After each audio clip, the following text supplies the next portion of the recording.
ina ebeye opanyina wono na woda eye office of the special prosecutor yewura Kasiebo jaben ene dey wo dia tuga se enkane foto samfo awo oman Ghana yewura Kenofuriata bebia wo bia wo hwehwe no na nsembisa bi wo ho a watimi ababeyi no ho ano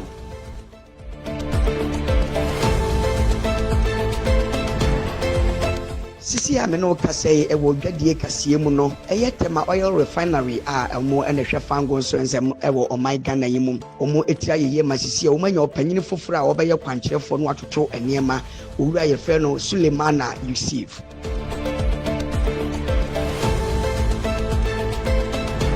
ewa manane nsem no ewo Kongo man mu enipa bese empem wo ha enidu mekire 110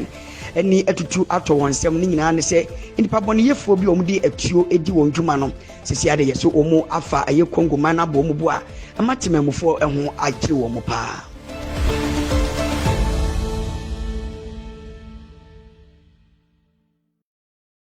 afei wei ne ensema hodo eka ho ne nanwumre osemufo no watimi aboaboa no na afei waso ne so na wode ama yense yemfa mapete oman Ghana mu na afei enkofo kuro so ensem se anwumre no nsi akase nemum meka we se kase yi umum asomasene nanwumre se maduana ye di anim yi eye Prince Mag the Real Estate and Company Limited na Prince Mag se ope asase atodi ampacho wode biaba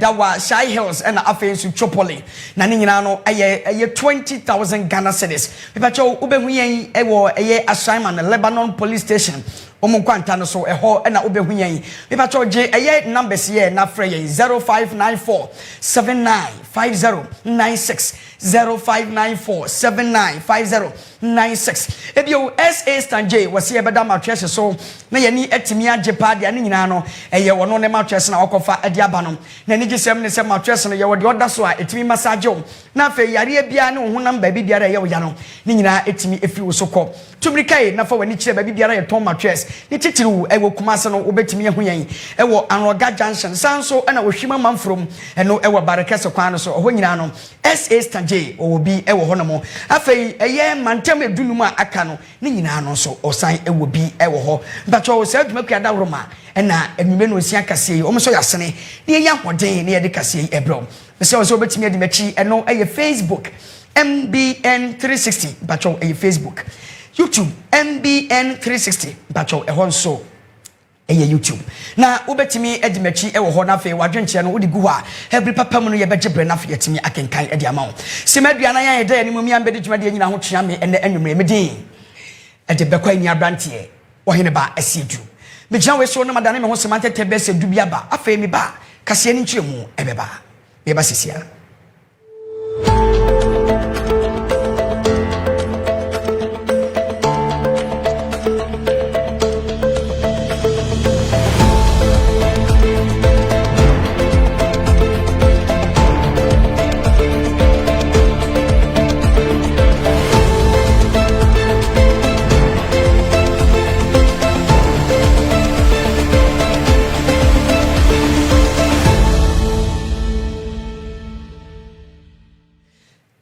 yanje brani yentie ye kase no enkyeremu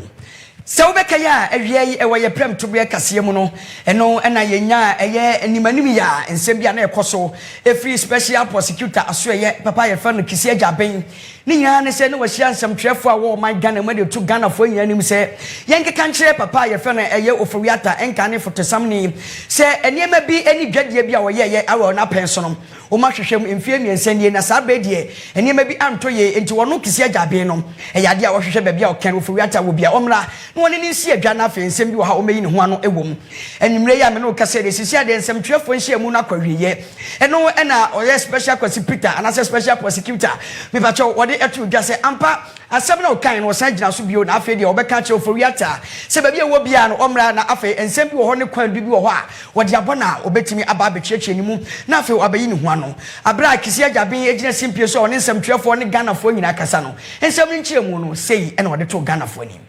Factual arrangements between Strategic Mobilization Ghana Limited and the Ghana Revenue Authority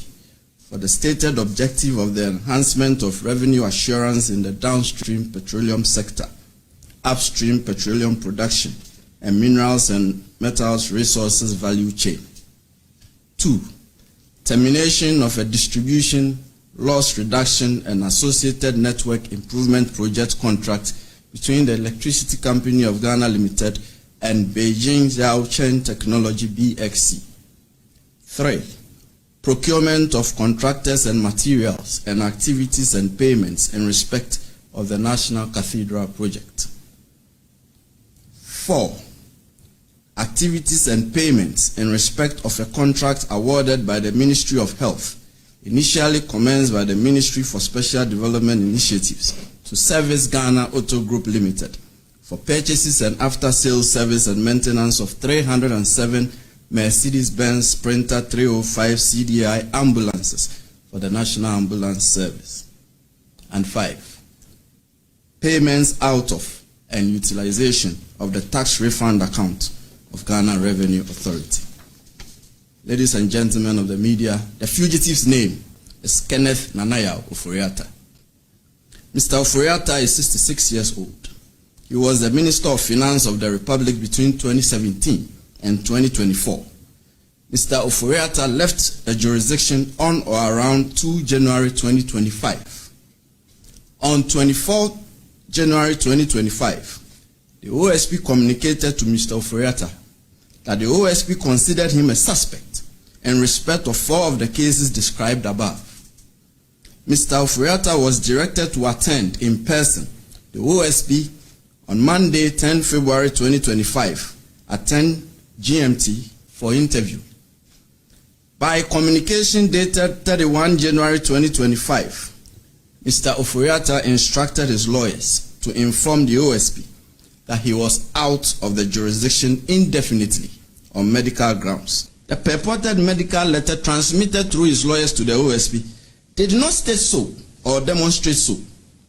The OSP is unconvinced that the purported medical letter transmitted by Mr. Oforiatta through his lawyers to the OSP represents a medical report to the effect that Mr. Oforiatta is incapacitated or is so sickly and invalid to the extent that he is physically unable to return to the jurisdiction without imperiling his life. No serious law enforcement agency, and certainly not the OSP, will be convinced that the purported medical letter stops it from demanding the physical appearance of Mr. Oforiatta before it in the described circumstances. We are of the firm conviction here that this is only a ruse employed by Mr. Oforiatta in aid of his intention to avoid returning to the jurisdiction and to personally answer questions in respect of the investigations. We are convinced that the real intention of Mr. Oforiatta is what was communicated to the OSP in the very first letter transmitted by his lawyers on 31 January 2025. That is, he has left the jurisdiction indefinitely. That was what was communicated to us at the first instance, and that is his intention. He has no intention of willingly returning to the jurisdiction. That much is clear to us. Consequently, ladies and gentlemen of the media, the OSP declares Kenneth Nanaya Oforiatta a wanted person. He is a fugitive from justice. The OSP will take all necessary legal steps to secure his return to the jurisdiction and attendance at the OSP. And this is to Mr. Oforiatta. You have 2 choices. You can either return to the jurisdiction voluntarily or the OSP will enforce your return.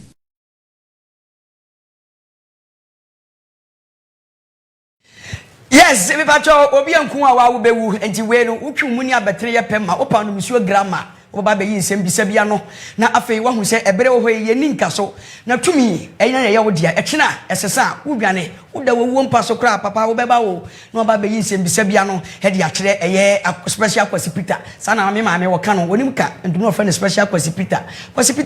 ba djuma na me won nsem bia me bisa wo enye enne MPP wo so wantimi antwe nsem wo ya amba we sembia mebisa abatenye ne na afa yentu akase ne so na eno echi no se obeka ya ena no peye danya ne ya ensema abeto emframam eche se yesi asojafo bi a wo mhyehyɛ asrafo atade akopiem ewo Kenneth Oforiatta enkane fotosamni a na oda eye Ghana sikasem ano na yesi de omu ye nyina no so omu kɔbɔ wura ne fie ehwehwɛ eniema ne Ghana japade bi so ombehu bi ewo eye Kenneth Oforiatta fie na no ena ansem ye ebeto odwapɛ ena kisi ejaben special prosecutor yi me pacho wode ensem bi atodwa akache Ghana fo nyina se sansem na aba beto dwa no Kenneth Oforiata ono ankasa no obo ni tim di sansem no ebeto dwa na enya ade a wono special prosecutor na se special prosecutor no me pacho watimi asoma nkofobia so omunko no fie nkoye sa ade no na ni nyina chi no se sane ma wo yatimi aba na wo de abeto dwa fra wo to nsa fra ni nti a won pese obaba nti ene ono ankasa asa da boa doma no no makwa kwa wura ni fie aide sa ne ma na to dwa ese enkofo abo awura ni fie no ono de woni mu hu nne ekena ene na de kyen so ka ho papa kwesi ajabe ede nsem we to Ghana fo ni. They undertook an exercise purporting to be a search of every room, office, gym, and other spaces in the house. Mr. Oforiata's lawyers then inquired if the OSP could confirm that the actions of the 12 men were the instance of the OSP, so as to enable them to decide if a complaint to the police would be unnecessary. Mr. Oforiata's lawyers then prayed for a prompt response from the OSP to prevent imposter action. We are now responding promptly, and we have chosen the course of answering Mr. Oforiata's inquiry publicly at this briefing, considering the circumstances surrounding the purported raid at Mr. Oforiata's house, media reportage of the purported raid, and in light of the reckoning that some media houses have stated emphatically that the OSP was behind the purported raid, and in light of the reckoning that the purported raid is being made to appear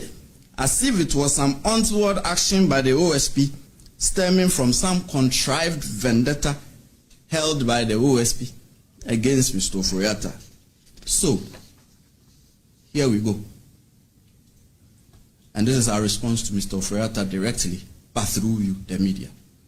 Mr. Oforiata, the OSP did not raid your house on Tuesday, 11 February 2025, or on any other day. Mr. Oforiata, the OSP did not cause any persons, however uniformed or bedecked, to raid your house on Tuesday, 11 February 2025, or on any other day. Mr. Oforiata, that could not have been the OSP, and that is not our style. If the OSP enters your premises, you will not be in doubt as to whether it was the OSP that had come there, and your lawyers will not have cause to do an inquiry ascertaining whether it was the OSP. We have our unique methods of conducting searches, and we have uniquely designed insignia identifying ourselves, and not just by a statement that we are from the OSP. This is one such main insignia. A person cannot just show up and say they are from the OSP. It's cheap, anyone can say that. But when the OSP enters your premises, you will definitely know by our insignia, our methods, and the way we identify ourselves that this is the OSP. Our intelligence points us to state that the purported raid on Mr. Oforiata's residence was staged, or at best, an imposter action in an attempt to court disfavor for the OSP and to derail the investigation. Ghana for ubeko unko abansa account. Emre day anim no interesting days na ensem no de be frima ba bia ye hyembo aka kire mu se ye mfa nkame mu ye nso ye de ba besom mu ewo MBN kasamfoni so afei ye nwura nsem foforo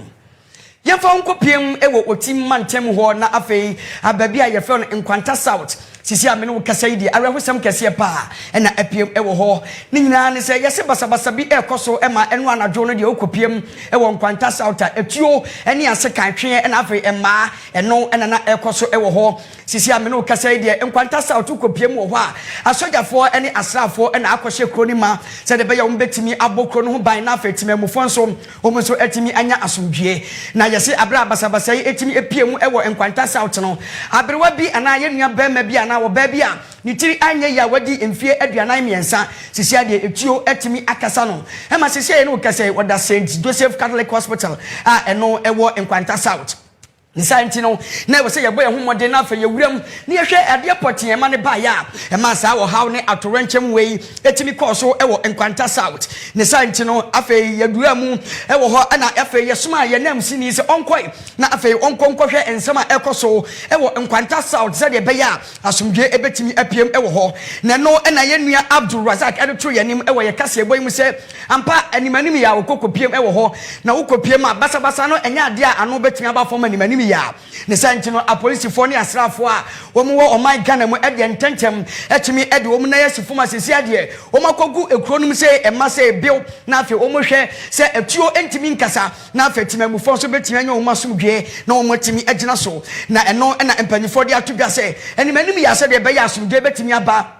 na timamufo enso atimi anya wo mutiri adidim na afi wo mo emmom pa yese curfew e baba beda wo musuntino empanyifo etimi akoso aboa wo mo ho na afi wo matimi de asomdwe etimi ade agufom na afi asomdwe kuruwa no wo mo nyina etimi anomu wo mo se sisi ade wa ye behu so ukuratuo asekan ne ma no e yade a asrafo ene apolisifo no wo mo aye krado wo betimi achew na afi de emra no e wosane wudie no yetimi adi eno na empanyifo de atodwa se sisi ye no kasa idie ukopiem e wo nkwanta south wa ene dayi aya ade achinya sabre ade esa besan idie wo mo etimi abom ho modin se eye asomdwe betimi aba ne santino yenya yenua Abdul Razak e wo ahoma no so yenkwa ne chen na afi yembusa ne se anumre yi e de na ekoso ho Abdul Razak me mo adwo mo akwa ba ho te sen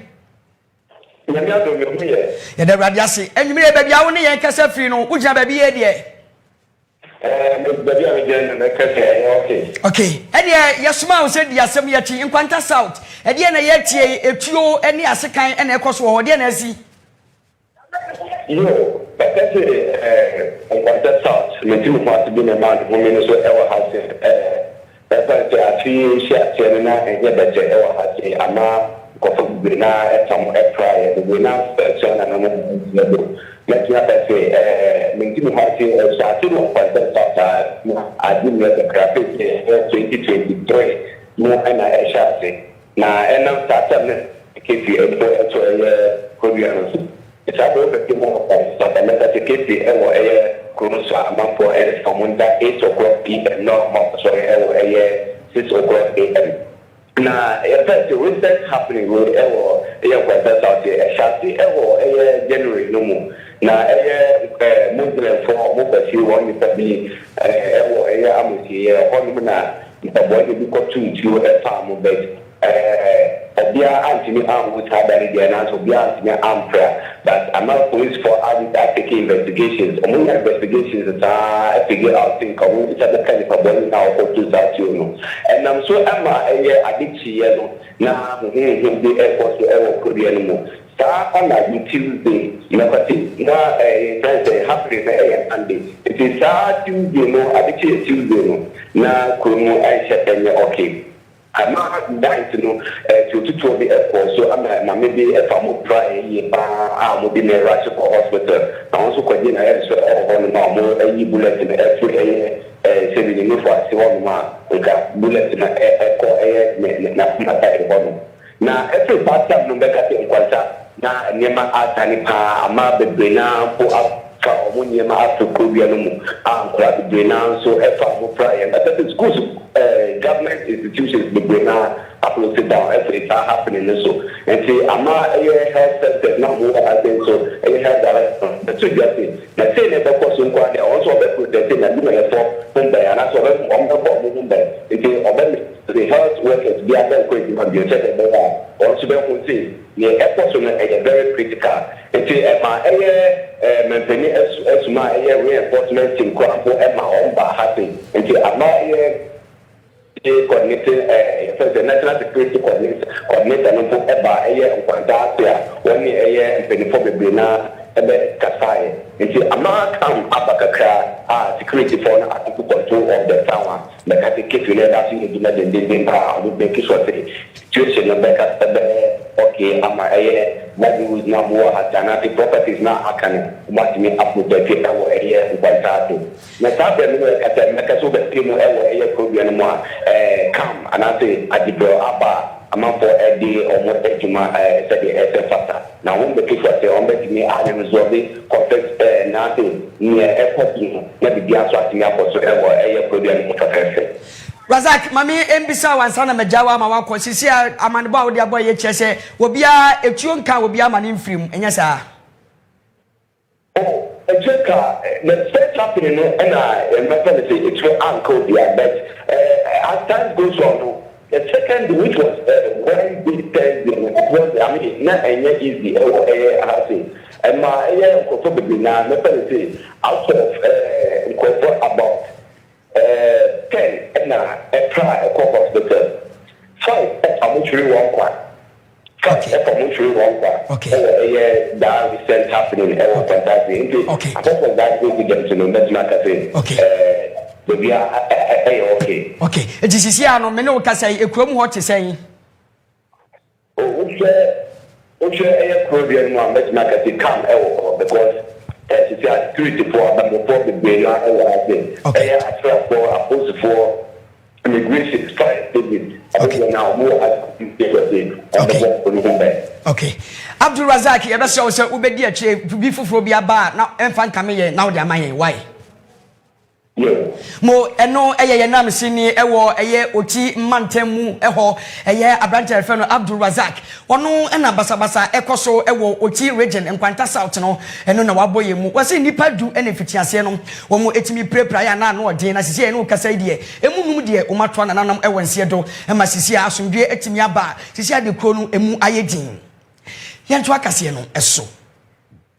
Yewramu ewo ensem fufuro ma ena hwie yi ewo ye prem to be kasiem no ene ye de to Ghana fo nyina anim se ubepiem ewo nkra kropon mu hade a ba bia ba wura bia na wo bia aso ne hwene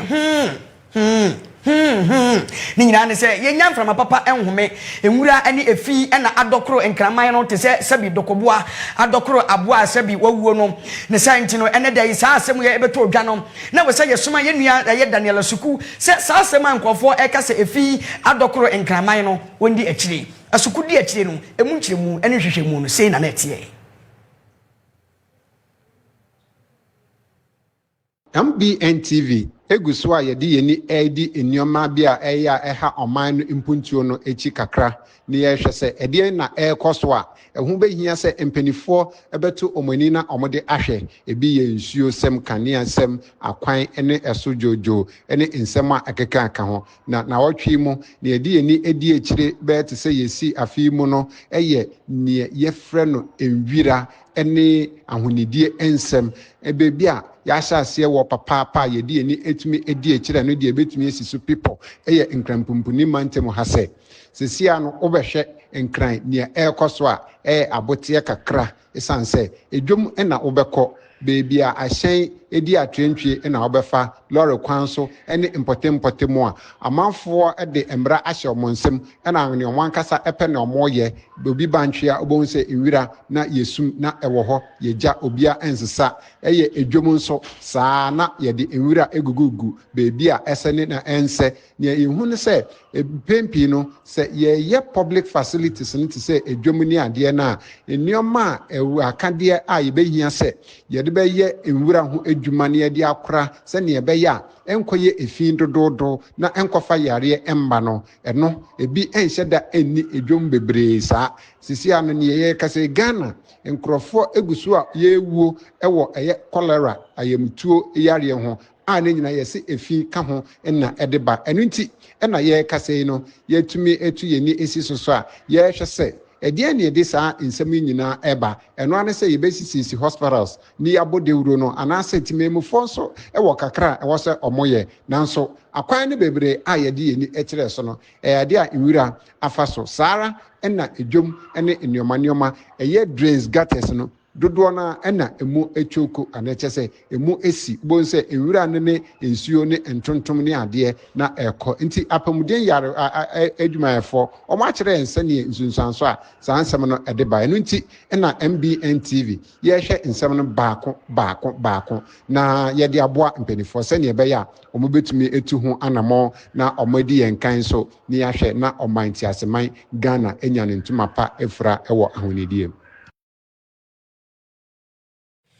na e was ansem kroye mu eno na hwia ye prem to bre Kasiebo no enam say ye pese ye tu efia senti no ye soma anase ye frɛ wowura bi a wono owonim de eba nsuo nsem na afi ahonudie nsem so e wo man Ghana yima wo kwadere mu pa ye opanyina ye frɛ no Akwasi eye junior na ono na ye wei egina kasafroni so no ne nsem odi tu dwa nyina eye kwan a Ghana mpanyimfo betumi afa so ne ye de ntoto ye papa agu fom na Ghana man no abaye kra behwe wowura Akwasi ede Taylor ede nsem wei atudwa. There's one thing in sanitation. We be in Kofua and we call it 4SK. 4SK no school and homes education. Shredded, ready in Yamabe Situa, I tell Mokola. You will win in Namos on yet in Toma a first papers. You better come Kofua on to me as shred. When we talk about shredding. Shredding no machine or what the paper you come on, but it's penny in a high and a ketwa. Then I bear your weight, you know. It bet me I have to talk for already. Nina, yet. Again, you know, I'll say in Yan Kofua. I think we're not too one of Mappa. No, I'm going to call the Piafano first IPS. IPS, you know, one I hear people in run and stand a carcass here for about the fact. Kaka tell them about run work. You won't conform most of run and they call a cuckoo baby or friends say you're keeping in run and kata. Just out catch up the city. So that be a baby chrome, a bedini. Now, problem by four is that if you not entering and now, create something we call positive ions. Positive ions, no, and may I be pre when you bravo.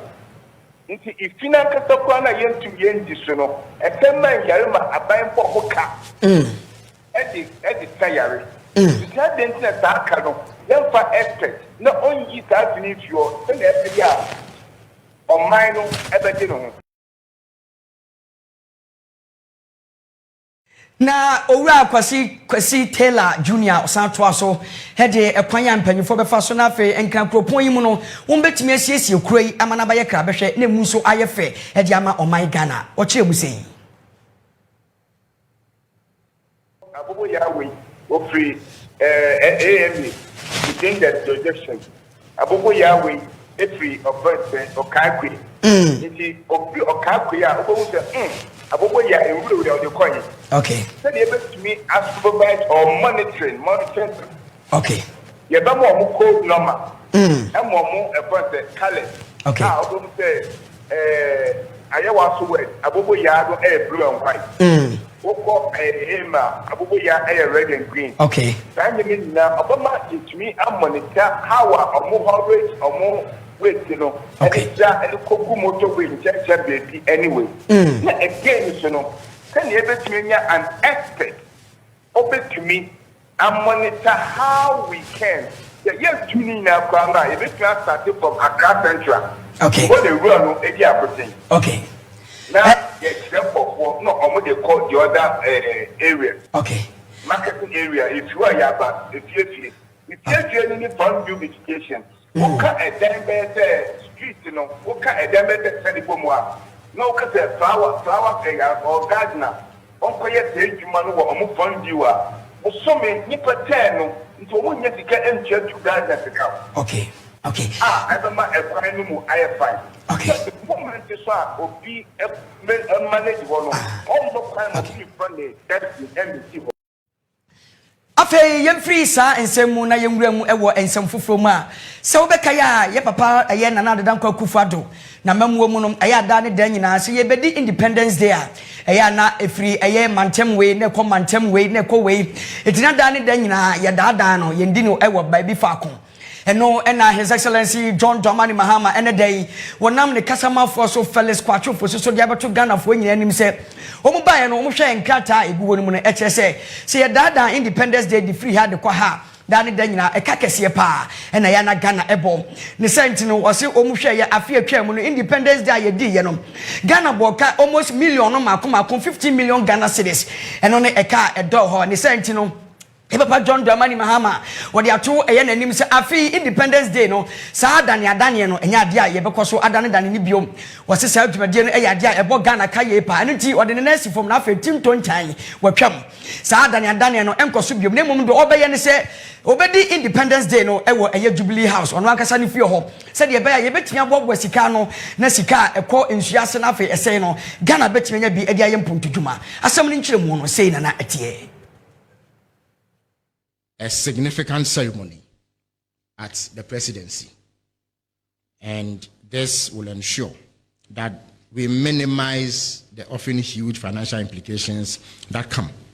with this celebration. For that reason, I am going to announce a series of activities which will be held at the presidency, or if you like, Jubilee House, as it is now called. There is going to be a military guard of honor that will be reviewed by His Excellency the President. There will also be a cultural performance by 2 groups of basic school pupils. And then what we consider to be an impactful poetry recital by a senior high school student. Chiefs, religious leaders, basic, secondary and tertiary students, traders, political party representatives, and other sections of society will be in attendance. This event will be complemented or will be heralded by the President's ceremonial address, which then allows him to speak to the nation in a way that draws attention to the significance of the day. Now, this has become necessary once again because of the need to scale back on the escalating costs. Yabejna we so na fei afisem kakra yesa kan ye ewanwume no osia Kasiebo no ha na ye di besi yebejna ha na fei yadane ye ho ba ni yakoje yaboafo nkatwa edi kan na fei ye ba ya di dwade Kasiye ebebro ye ba sisia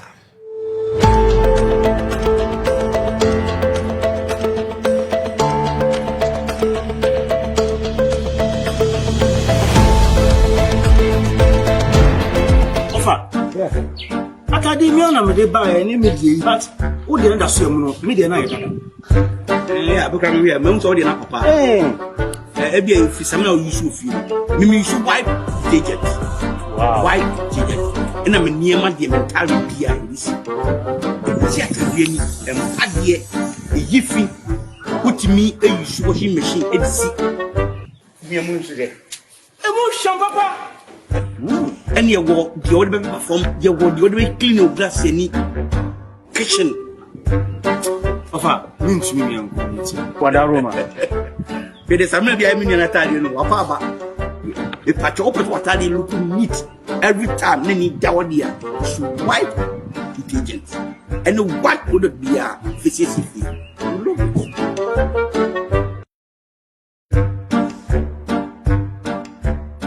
Hey, man, you go to Scansion, and to Assasia, Thomas Mudi, Willet Properties. Willet Properties are what don't know, it's 7,500 and not 15,000 per. Even yes, as a comma. Willet Properties, was accessible to church on 7,500. What am I saying? Shy Hills, Oni Ochebrequa, Urban Apollonia. Ekita 10,000 Ghana cedis. Willet Properties, Wabam was as well Pampram, Mutual, Oni Caswina. Willet Properties, one head office in it, or Washama to Laquia. Madina so, Yanin Nisi Pharmacy opposite, Kaswa, Crimson City. Missy, so we sky 5,000 cities simple. Willet Properties, Washington Assassin, or Afiena, on you the winner. For Willet Properties, now your inquiry say 0244 756984 and 020 230 9996. Willet Properties, where genuine lands are sold.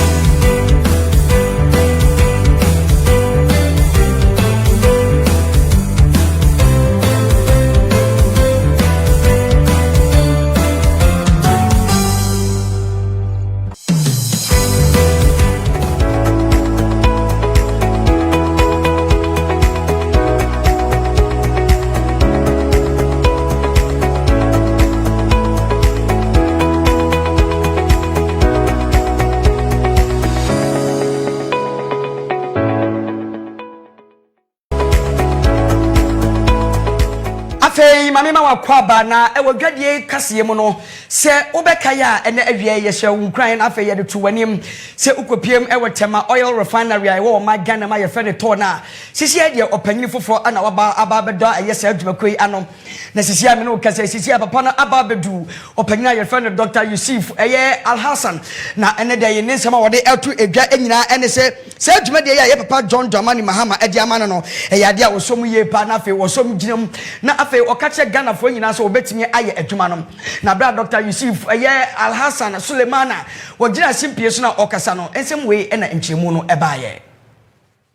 tema oil refinery a ye tianitia efre ne to no enya eye managing director foforo chese penie kwantrefo a wono ebehwe na ntotoya ewo eye refinery ho nyina no omahwe na omatoto sane ebeye a fan won ho nsem ene enyama honde ho nsem ene ndie tete saa nyina no so ebekọ nenim na egina brane ene nti owura a ye frɛ no Dr. Yusuf Sulemani ono ene ye onipa foforo a wo ba abehwe se otentenefo na wo abehwe edwuma no so na owura yi no ade a waye enyuma akọ amaman so ene nkurokuro so ewo nimudie ewo eye energy mo nti woye energy strategists nti nyuma a waye no ebi ne na akopie oman bi te se oma a omo so eba no oye ho adwuma de ono so no yenimo mo wo mu yie pa eye tema oil refinery anase to na nkasa nso no owura Sulemani ono so aye adwuma wo ho a ye kase wonni experience kra no enye 20 years enu nti ye hwe enimu se ade a wo be no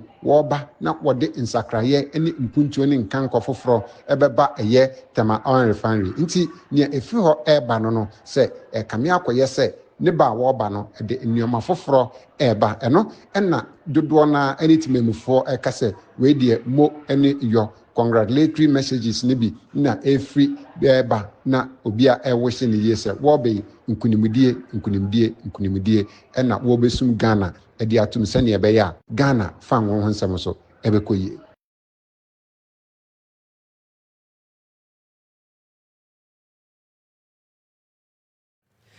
Yebegina dwadie Kasiebo so na afei madane me ho aba me ba me de amanane nsem ebesori Kasiebo so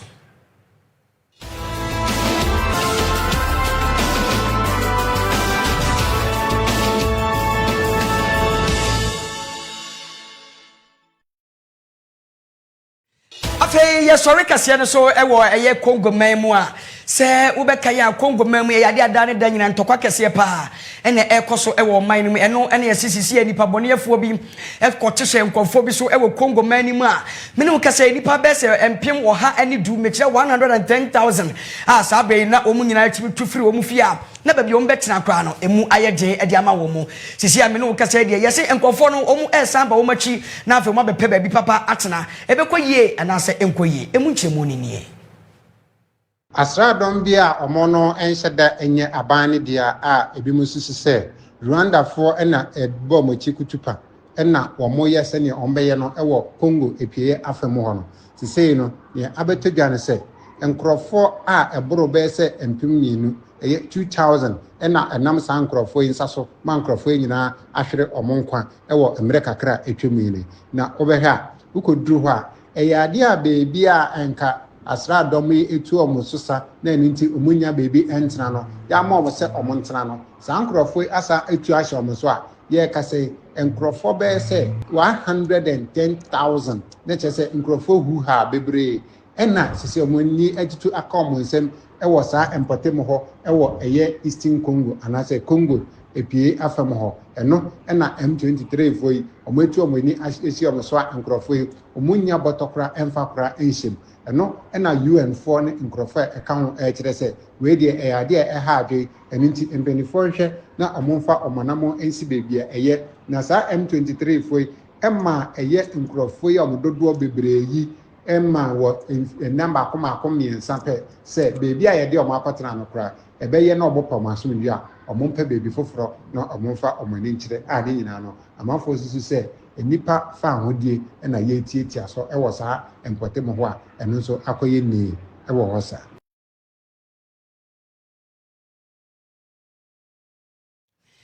Meka we say ha na ebrebe ma ye kwan ma anwume no osia kasea ye nsa kan ye ewo ene wuko dai mu no ha ane de nyina besie ne mom ansa na ye be sori kasea no so meka we say ewo Kasiebo yi mu no emu nsem no anwume yi sei na atie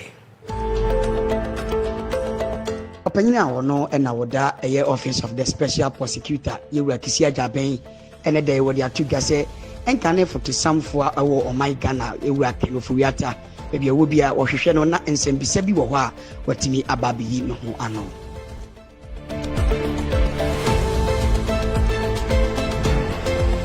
sisi a me no kasei ewo dwadie Kasiemu no eye tema oil refinery a omo ene hwe fango so nsem ewo oman Ghana yimu omo etira yeye masisi a omanya opanyini foforo a obeye kwankyerefo no atoto eniema owura ye fe no Sulemana Yusuf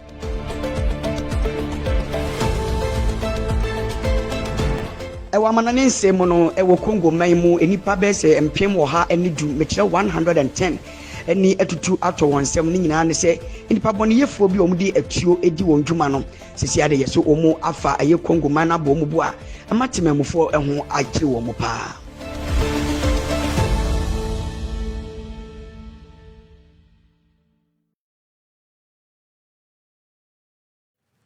ena afei ebrebe ma yakwan me de Kasiye ni nyina si ne mom meka we se dwumaku ebua ye me atim de Kasiye ebra wo se maduana ya etwam yi eye Prince Mag Real Estate Company Limited asase ho asem de ye ni problem kra eye na da roma ena otimi so masane sanso ena SA Stanjay ono so bua me atim de Kasiye etimi edebra open mattress papa ato double mattress king size mattress sanso ena queen size mattress ni nyina no SA Stanjay owo bi ewo na so ye se dwumaku me enu wei ena omtimi so yasane yetimi djumadi ede ebro e ka we say ha na brebe me yakwan me djumadi nyina si nyame adoma e kina obesan ahia ye e we kasamfoni so na de yensa beka no ye besan ade adomo miam di djumadi nyina ho twia me si maduana ya atwami anumrei medin ede Bekwainii Abrantie Oheneba Asiedu yama mo ene hwia adehye